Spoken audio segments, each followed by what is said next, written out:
If there was one thing my father took seriously, it was his military flag. That flag wasn't just a colorful piece of cloth fluttering in the wind. It was a symbol of everything he had fought for, of years of service, of blood, sweat, and discipline. He raised that flag every morning with the precision of a sacred ritual, and, in the evening, folded it with a respect that seemed even exaggerated to those who didn't understand what it meant. But of course, someone was going to take issue with that. The neighborhood where we lived was run by the HOA, one of those neighborhood associations that charge absurd fees and act as if they were the local government. And within this infernal organization, there was a woman who took this power more seriously than any dictator in a bad movie. This woman, of course, couldn't see anyone living in peace without wanting to shove the HOA's rules down their throats. She started with hints. She drove past our house more slowly than usual, frowning as if she smelled garbage.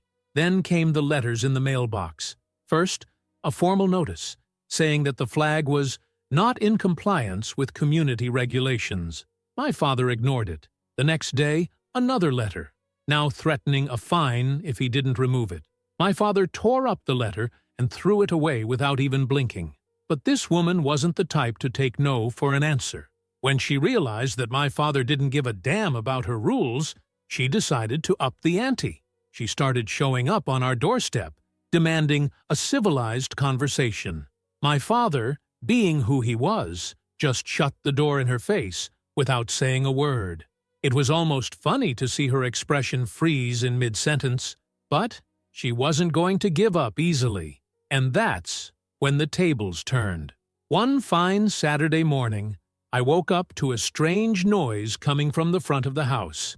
It wasn't normal. My father was already on the porch, arms crossed, staring at a small excavator that had stopped right on our sidewalk. Next to it, a group of employees in reflective vests, and the woman in charge, with a piece of paper in her hand and that arrogant smile that would make anyone want to punch the air. She announced, with all the formality in the world, that the flag violated HOA rules and that they had the authorization to remove it. Her plan was simple. Either my father gave in, or they took the flag down by force. She even struck a dramatic pose, holding up that paper as if it were a royal decree. But, to her misfortune, my father was a retired colonel. He didn't deal well with threats, especially from people who had never had to defend themselves over anything more than a lukewarm coffee at Starbucks. He came down from the balcony with a calm that gave me goosebumps and, without saying a word, marched into the garden. She smiled, thinking she had won. But that smile lasted exactly 5 seconds, because in the next instant, my father returned, holding something that wasn't part of the HOA rulebook, the biggest high-pressure hose I've ever seen in my life. And then the chaos began.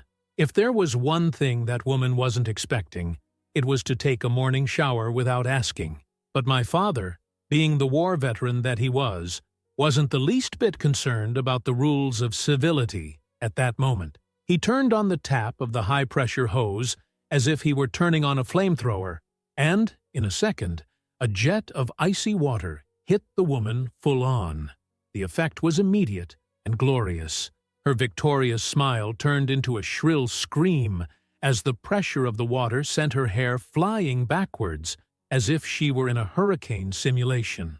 Her clothes were soaked in seconds, sticking to her body in an inelegant way, and the papers she was holding, the ones that supposedly gave the authorization to remove the flag, were destroyed on the spot, turning into a mush of wet paper that stuck to her fingers. The excavator crew froze in place. The workers weren't being paid enough to deal with a crazy veteran armed with a pressure hose.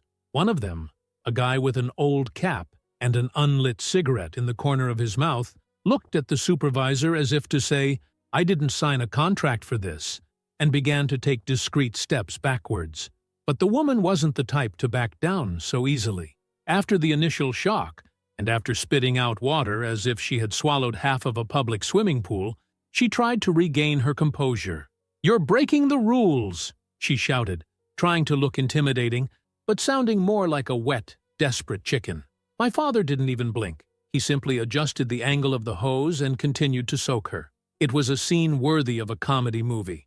The woman tried to walk forward, shouting about authority and legal action, but the force of the water was so strong that she could barely take a step without slipping in the mud that formed around her. By now, some neighbors were coming out of their houses, attracted by the screams and the noise of the hose.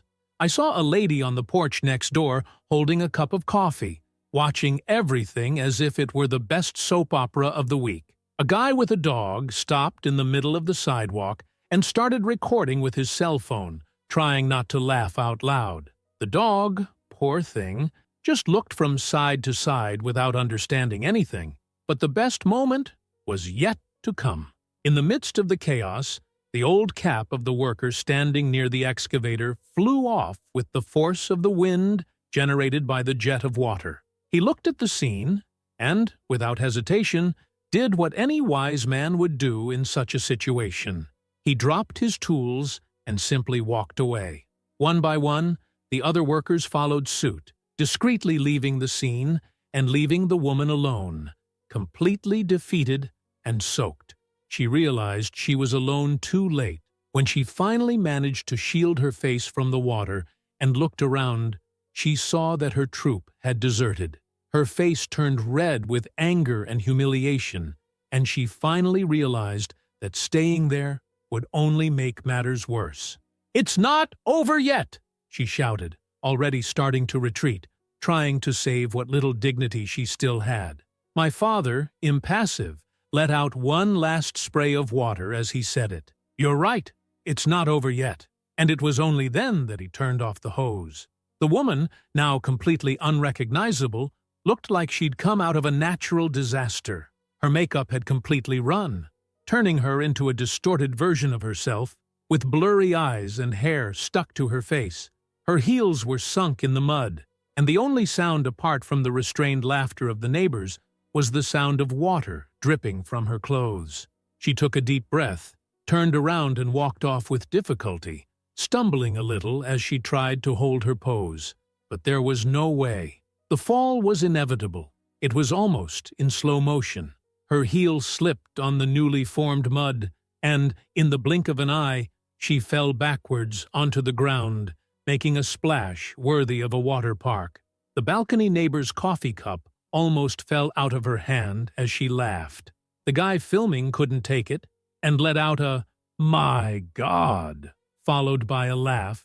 The woman got up as quickly as she fell, completely furious, and limped off to her car without looking back. But everyone there knew that scene would never be forgotten.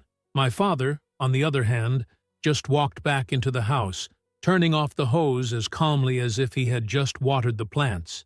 He walked into the kitchen, picked up his coffee, took a sip, and looked at me as if nothing had happened. "Good morning, son." I didn't know whether to laugh or clap my hands, but one thing was certain. It had been a massacre.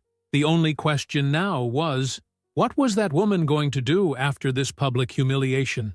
If that woman was already unbearable before, after the forced shower and the cinematic fall, she became a real nightmare. It hadn't even been a day, and the retaliation had already begun. My father knew the war wasn't over yet. After all, people like that never accept defeat with dignity. The first attempt at revenge was as predictable as it was futile. The day after the water show, we received another letter from the HOA, but this time, the approach had changed. Instead of just demanding that the flag be taken down, they were now listing a series of ridiculous infractions, clearly invented as punishment for their boss's morning shower. The sidewalk was too worn and needed to be refurbished. The color of our garage did not conform to the HOA's approved palette, even though it was white, just like all the others.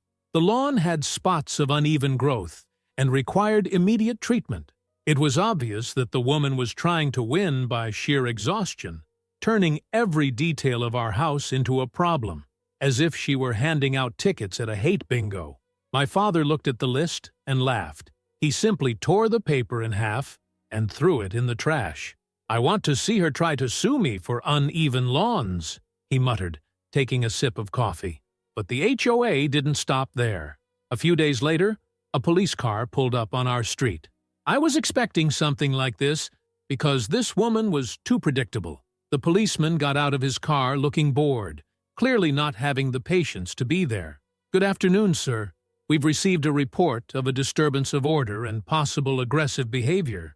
My father crossed his arms, staring at the policeman as if he had just said that the sky was green. "Oh, yes. I bet it was the woman from the HOA who called." The policeman scratched his head, not wanting to admit it, but it was obvious. "Well, we had a call about the improper use of a hose?" I almost laughed out loud. My father didn't show any reaction. He just pointed to the balcony, where the hose was still rolled up, drying in the sun as if it were a harmless snake. "Yes, I used a hose to water my garden. Anything wrong with that?" The policeman snorted, clearly not knowing what to say. "Well, there was a report that the lady from the HOA was hit by a high-pressure jet." "You mean she stood in front of the water and ignored the 5 times I told her to get off my property?" The policeman sighed. It was obvious that he didn't want to be there. He tried to argue some more, but quickly realized that he was wasting his time. "All right, sir. Just try to keep the neighborhood calm." My father smiled slightly, a smile as innocent as a shark in shallow water. "Always." The policeman left, clearly regretting having left the police station for this nonsense. But the HOA didn't give up. The next retaliation was worse. The following week, we noticed that the garbage wasn't being picked up, only ours. All the neighbors had their cans emptied as usual, but ours, they were still full. At first, we thought it was a collection error, but on the 3rd day, my patience wore thin, and I went over to the garbage truck when it stopped at the corner. "Hey, man, why aren't you picking up our garbage?" The garbage man looked at his clipboard and grimaced. "Your address has been removed from the collection route." I blinked, trying to understand. "What do you mean, removed?" "A request from the HOA. They said you weren't paying the extra maintenance fee." "What extra fee?" It was obvious that this was her doing. The woman was trying to sabotage our house in any way possible. My father, upon hearing about the new prank, was silent for a few seconds, then just picked up the phone and made a quick call to the municipal collection service. In less than 20 minutes, we received confirmation. The HOA had lied. They had no authority to cancel anyone's garbage collection, and that's when my father's patience ran out. He didn't like fighting for no reason.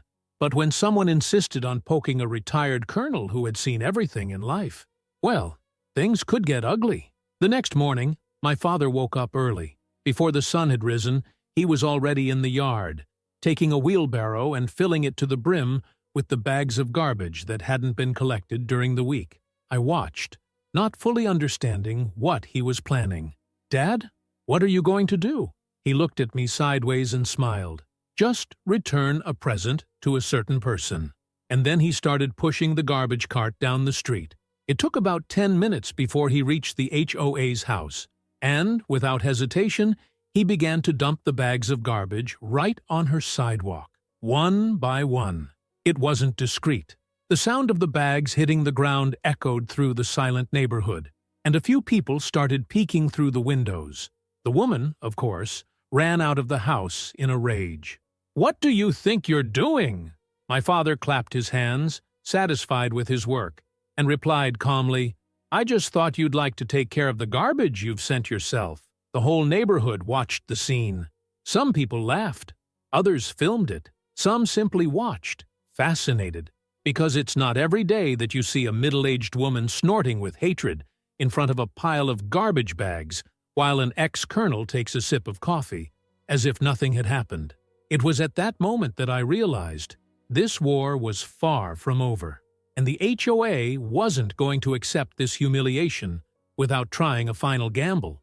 If there's one thing I've learned from watching this neighborhood war, it's that some people just don't know when to lose.